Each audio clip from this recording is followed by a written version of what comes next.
Guys, kalian tahu nggak? Ternyata Bu Ketum marah besar gara-gara sekjennya ditahan KPK. Sampai-sampai beliau mengeluarkan himbauan untuk semua kepala-kepala daerah yang berasal dari partai dia yang terpilih melalui pilkada serentak kemarin untuk tidak ikut pembekalan ke Magelang.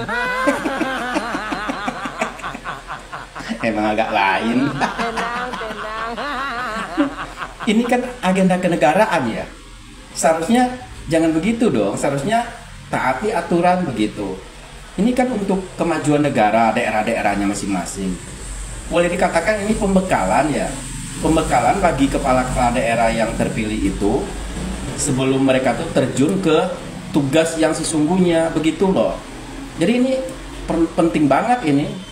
Ya kan, agenda ini penting ini, apalagi dipimpin langsung oleh Presiden Republik Indonesia Pak Prabowo Subianto, sebagaimana yang dilakukan di saat pembekalan para Menteri Kabinet Merah Putih beberapa bulan yang lalu gitu. Jadi kan ini agenda kenegaraan, instruksi Presiden, ya mau nggak mau harus diikutin dong.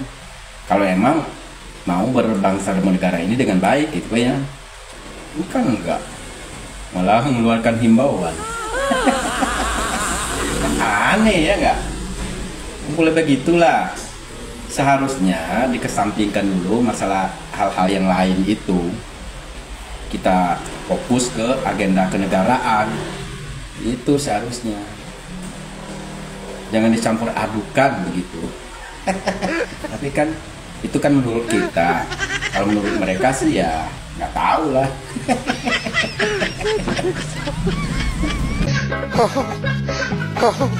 Semoga diberikan keadilan atas praktek-praktek kekuasaan yang tidak benar. Kami semua menangis. Para kiai menangis. Ibu Megawati menangis.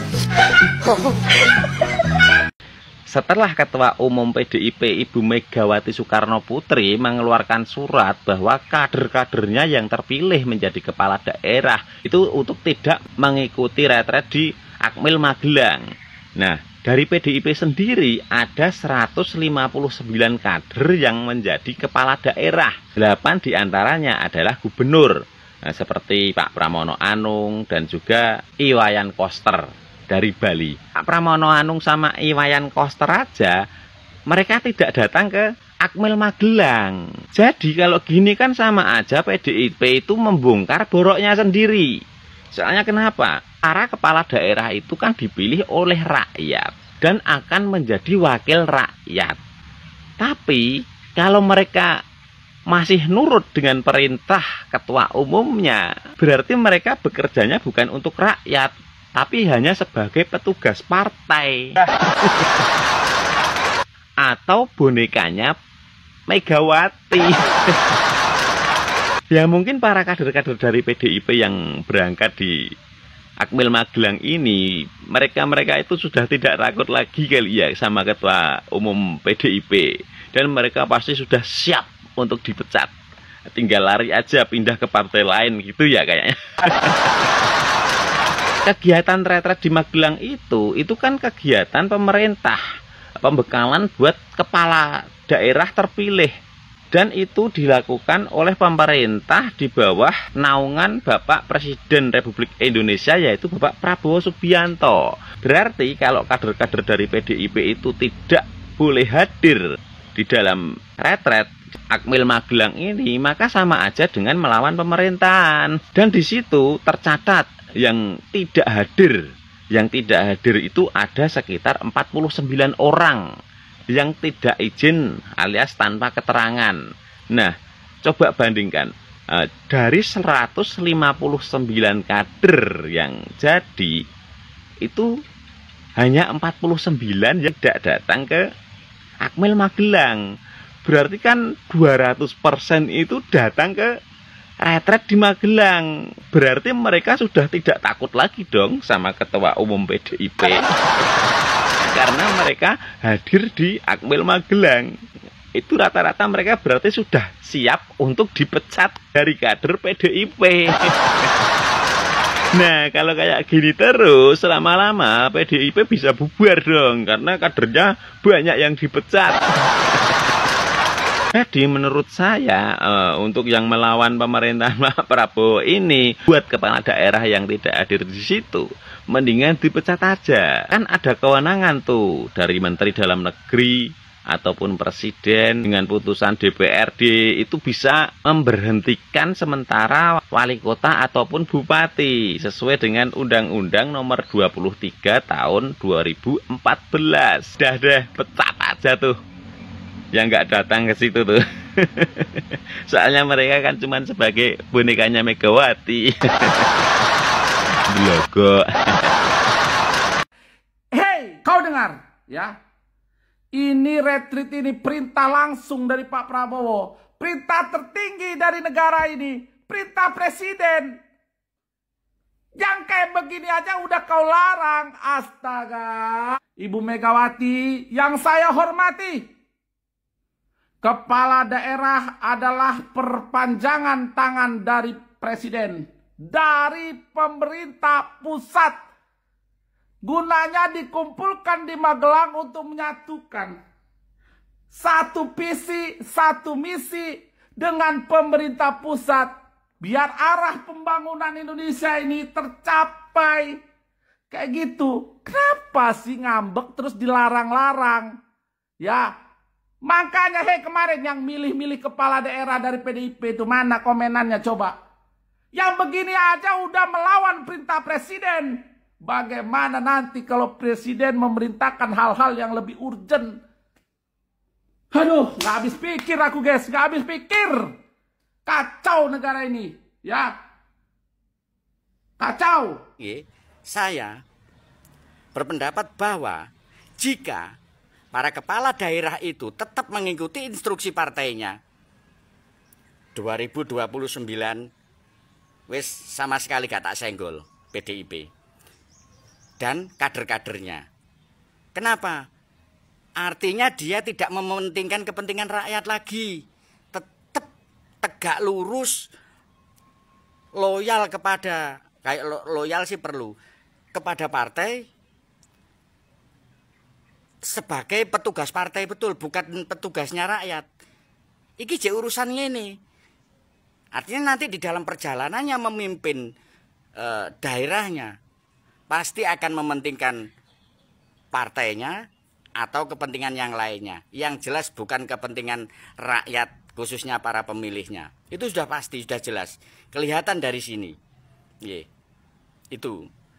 Tapi nek gak mengikuti ketua umumnya, ya berhadapan dengan pemerintah. Dilematis. Ya. Padahal ini akibat dari ditahannya si Sekjen Hasto Kristianto. Loh, kasusnya Hasto Kristianto ini yang melakukan Hasto sendiri, sing oleh duit Hasto sendiri, partai dan ketua umumnya mungkin tentunya. Tapi yang merasakan kader-kader yang lainnya kena imbasnya. Lah aneh sih partai opo, ya aneh gitu loh.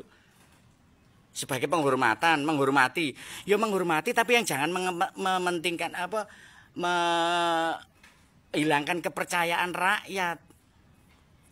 Iki wis dadi rakyat loh Bu Mega, Pak kadermu sing wis terpilih itu. Tidak semata-mata milik partai. Sekarang sudah berbeda, mewakili kepentingan rakyat bukan kepentingan partai. Wong sing oleh duit Hasto mungkin juga jenengan. Tapi imbasnya kabeh, kasihan. Mereka nyalon dodol tegalan lore omah. Ya kebonan, sawah sing lore dalan, sapi sak kandang. Entah akeh durung balik wis dihadapkan permasalahan yang serba dilema. Repot toh. Makane golek partai sing Halo Bu Mega, jenengan sehat Bu? Jenengan sehat? Iki maksudnya sehat. Instruksi-instruksi yang aneh gitu loh. Karena kalau sudah dilantik itu menjadi milik rakyat. Bapak rakyat wisan di daerah pemilihannya. Masuk aku sing belajar, kira. Pasti banyak yang herannya, kenapa sekelas ketua umum seperti Megawati itu seperti punya aturan sendiri ya untuk orang di pemerintahan bangsa kita. Padahal yang namanya presiden seperti Bapak Prabowo sekarang menjadi presiden ini mempunyai peran penting dan juga perintahnya itu wajib dilaksanakan ya. Tapi kok bisa ditentang ya, lalu orang-orang pemerintahan yang baru dilantik ini bisa nurut nih sama Mega, walaupun nggak semuanya. Jadi menurut saya wajar sih kalau Bapak Jokowi tiba-tiba membelot dan tidak merasa nyaman di PDI Perjuangan. Ya ini seperti ini ya. Bapak Jokowi ini bekerja untuk rakyat, bukan untuk partai. Makanya beliau membuktikan bahwa Bapak Jokowi ya di tahun 2019 di periode kedua beliau tidak bisa setir. Disitulah timbul kebencian. Ya paham sampai di sini? Paham nggak? Ada yang bilang katanya retreat nggak penting, nggak ada undang-undangnya. Tapi coba deh denger kader partai ini ketika sebelum dilantik ataupun disumpah jabatan, apa beliau ngomongnya? Dengerin nih, kayak gini ngomongnya. Kepala daerah tentunya tunduk, taat, patuh pada apa yang dipersiapkan oleh pemerintah pusat. Karena undang-undang yang mengatur tentang hubungan pemerintah daerah dan pemerintah pusat itu ada 152 kata. Kebetulan waktu itu saya termasuk yang menyiapkan, jadi saya hafal dan tahu banget bahwa yang namanya pemerintah daerah itu dalam koordinasi pemerintah pusat, sehingga apa yang dipersiapkan oleh Presiden Prabowo untuk retreat dan sebagainya, seyogyanya semua kepala daerah mengikutinya dengan baik. Dan ini video setelah dilantik dan adanya surat edaran dari ketum partainya. Apa dia? Ini dia statementnya. Bapak ikut data tadi hari ini, Pak? Bapak ikut data nggak, Pak, hari ini, Pak? Ya, assalamualaikum. Lihat kan, bedanya 180 derajat ya. Awal beliau sebelum dilantik sama setelah dilantik dan adanya surat edaran. Jadi kalian bisa nilai sendiri nih, apakah beliau itu sebenarnya mau manut sama presiden atau tidak ya. Pak Pramono Anung saat kampanye, pilih teruskan program Anies meski ditolak PDIP. Saya gubernur Jakarta, bukan gubernur PDIP. Wih, mantep nih. Pak Pramono Anung setelah mendapatkan titah dari Ibu Ketum. Ikut data nggak, Pak, hari ini, Pak? Ya, assalamualaikum. Diam 1000 bahasa. Katanya Pak Prabowo nggak boleh disetir sama Pak Jokowi. Tapi itu para kepala daerah kok boleh disetir Bu Megawati? Katanya Pak Prabowo nggak boleh jadi bonekanya Pak Jokowi. Tapi itu para kepala daerah kok boleh jadi bonekanya Bu Megawati? Untuk warga DKI Jakarta, selamat ya telah mendapat Gubernur Pramono Anung. Nah, sekarang kan sudah paham kan? Tuh, orang itu petugas partai ya. Mereka itu tidak memikirkan rakyat. Hanya perintah maknya diikuti. Hanya perintah Mak Banteng yang harus mereka dengar. Harus perintah Mak Banteng, mereka harus nurut ya.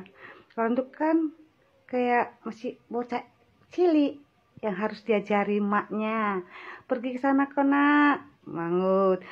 Nggak boleh ke sana kok nak, mangut ya. Pantasan sudah berapa kali di Jakarta kena musibah. Ada nggak orang itu, gubernur kalian turun ke lapangan untuk meninjau rakyat DKI Jakarta yang kena musibah? Gak pernah nongol kan? Ya itulah gara-gara gak ada perintah dari Mak Banteng. Saya jadi teringat statementnya Pak Prabowo ya, katanya ada raja kecil di birokrasi. Ya kayaknya sih sudah bisa terlihat siapa rajanya ya. Kemarin katanya dituduhnya Gibran ya kan, dituduhnya ini itu. Ya kita sekarang bisa lihat siapa kira-kira yang tidak sejalan dengan pemerintah. Gak perlu gue sebutin, lo udah pada tahu semua, oke?